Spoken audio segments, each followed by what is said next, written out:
Hi friends and welcome to the channel. My name is Ryan Abair and this is where I share my insights, and today I'm talking about the end of the negativity bias. And we're going to be talking about how to boost our own morale, how to overcome slumps, and what it means to be heavy laden and burdened, and what we need to do to keep the blues at bay. Stick around.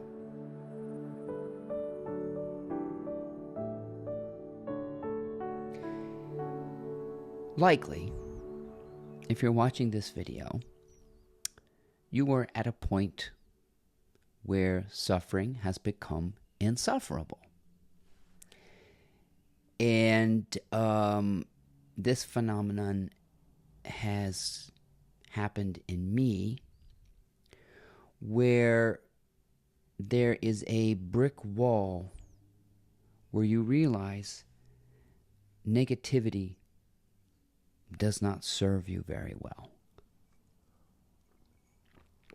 Negativity and the narration of a doom and gloom story is a terrible master. And likewise, I think trying to paint a pretty picture in your mind is also a terrible master. And trying to point your attention to the master is tough because it does not contain an image at all. I really do think, friends, that our wildest imagination, our mind-blowing futures, do not have any imagery in them in terms of what we can design in our own brains.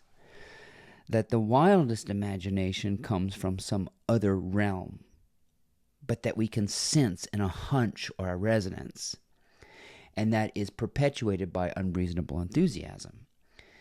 So we have in our common sense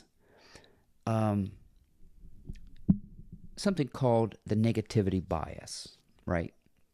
And this is our tendency to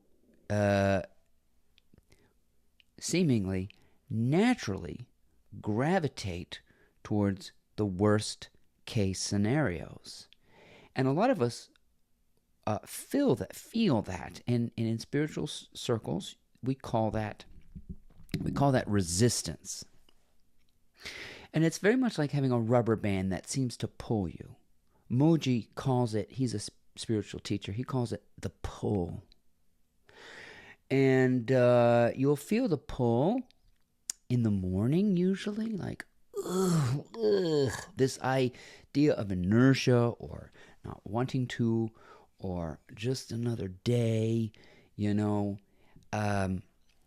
we love to talk about the pull. The reasons why we're not happy. We usually blame the pull on circumstances. Gotta go to work. There's just like, we call it the blues, call it resistance, Jesus called it heavy laden and burdened.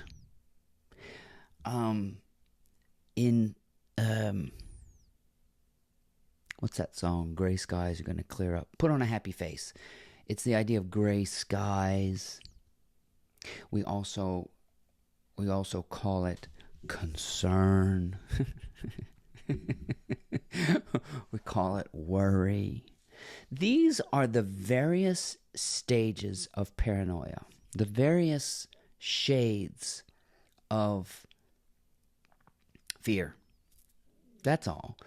You can call it the blues, heavy laden, burden, concern, weight of the world, heavy hearted.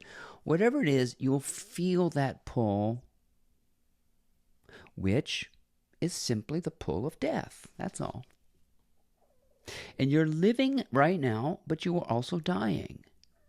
You're in the middle of living and dying, and this duality is the buzz or the zest that keeps life going. However, the so-called negativity bias seems to have an ephemeral quality to it. The good news, which is what the gospel really means, the gospel means good news, is that suffering comes to an end. But I can tell you one thing, it's not going to be because your circumstances change. It's because you're going to change your attitude. You're going to boost your own morale. You're going to search for a long time for ways of boosting your morale by changing your circumstances. You're going to try to boost your morale by doing something like get a job or whatever. You're going to try to boost your morale by an outer source. And you're going to realize it never works because the voice in the head is always going to tell you that's not going to work. Let me just put it this way. The so-called negativity bias, or the slant towards the worst, tilts in the other direction, naturally. I don't know how my attitude changed. I just came to a point where suffering and negativity and complaining and feeling sorry for myself simply went from a negativity bias to a neutrality to a positivity bias. And I don't know how one does that.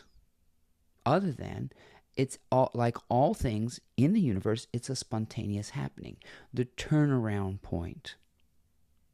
So, for those of you who are watching up until this point, you are simply beginning to notice the turnaround before you, the creature, feels it. That's what's so weird.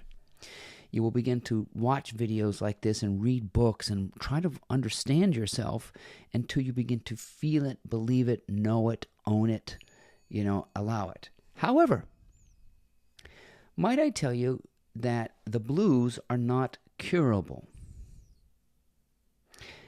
Death is not curable. One could say that Jesus, he brought a person to life called Lazarus, and everybody was so happy, but Lazarus died again, so it didn't stick. You can't cure death. Not physical death. So Jesus wasn't able to prove anything by bringing somebody back to life. That person will die again. There's some kind of overcoming death in a metaphysical sense that this is about, not a physical one. So if you could bring your loved ones back or restore your marriage or something like that, it's not going to teach you anything. Restoration or restorative movement towards enthusiasm and joy and love are an internal phenomenon that has nothing to do with bringing anybody back or preventing death or curing a disease. This dis-ease in you is merely a feeling of it unlocking. It's this unlocking. And so you begin practicing. You got to practice this in much the same way as physical fitness. Now, I'm always talking about physical fitness and mental fitness and spiritual fitness. I am one who is into all of it. I love physical fitness. I absolutely you become addicted to it because it taps into reserves of aliveness that are deep in you. And so you feel the body. The body's like, no. At a very superficial level, the body doesn't like it. But you, the presence that feels like it's in the body, becomes paternal and becomes like a coach. All right, okay, body, I know you're dying. I know you're going to die. That's inevitable. But while you're alive, we're gonna get you in shape. And that means I'm going to use the body as it was designed, which is to move and to stretch and to be lean. It doesn't take a rocket scientist to see that a lean, strong, muscular body is more preferable to your generalized human. I know some people like larger bodies, but it feels, let me tell you something, it feels better to have a lean body. I've been overweight. I was a very overweight child, and I've struggled with my weight before. I've been 30 pounds heavier than I am now. So I know it just doesn't feel good. So that's that weight of being concerned and the blues and gray skies. The body has too much weight on it. So to get it moving, you have to overcome inertia, the pull of death. But that's the negativity working with the positive, and you get in the middle of that, and boy, let me tell you, you begin to hum. You're not going to cure yourself of a dying body, but you're going to extract benefits by pushing it a little bit. So in the morning, you're going to feel this fog called the blues, right? And if you get into bluesy activities right off the bat, you'll never be able to practice equanimity, which is this wonderful middle ground of stillness and silence and boosting your morale through quiet. So that's why we have practices. In the same way that I cannot go to the gym one time and extract the benefits. I've got to do it for the rest of my life. So I've resigned myself to the fact that as long as my body works, I'm going to run, jump rope, dance, swim, bike, resistance training. I am going to be moving for as long as I can. And people say, well, you're going to die anyway. But I would rather be vibrant as I'm dying rather than I'm going to sit here and wait for death to come and just put me out of my misery, right? So you go to the gym and you practice and you practice and you practice and you overcome that inertia over and over again. And so that pull is not as strong. So when you do your spiritual practices like yoga, meditation, scripture reading, prayer, silence, stillness, journaling, you name it, the pull of negative stories, complaining, this won't work, you don't push against it. You simply just move anyway. You get into that state of silence and stillness and remind yourself, oh yeah, I don't need to believe in these bluesy stories. So you practice. And a lot of people, they want a pill for physical fitness. Just give me a pill and I want a gorgeous, lean, muscular body. They don't want to practice. They want a quick fix. And in the same ways, you can't quick fix yourself from the blues and suffering with one video like this. This is going to be your practice. I want this to be your jumping off point. And if you're interested in what I'm doing, I can make a video about my morning rituals, and those are very important things. I get up at 3:30 in the morning and I go, right into it. No phone, nothing. Journaling, prayer, coffee time. And then I'm out on the street at 4:30 running my 2 miles with the dog. And then I do more vigorous exercise, jump roping, dancing, lots of music, just get it going. Then the juices flow easier when you're in shape. So when the body is in shape, it goes and it moves quicker. When the soul or the spirit's in shape, it shakes off the negativity bias quicker. And so the blues are not cured. The blues are kept on the back burner. The gray skies are kept in place. So enthusiasm leads, right? I don't need a result to lead me. I'm not looking for a nice body, but I'm getting one because it's a byproduct of the joy of working out. It's practice. I'm not looking in the mirror saying, oh, I don't have my six pack. I don't have my biceps. I don't have my hamstrings. I don't. That's not what it's about. It's about the practice.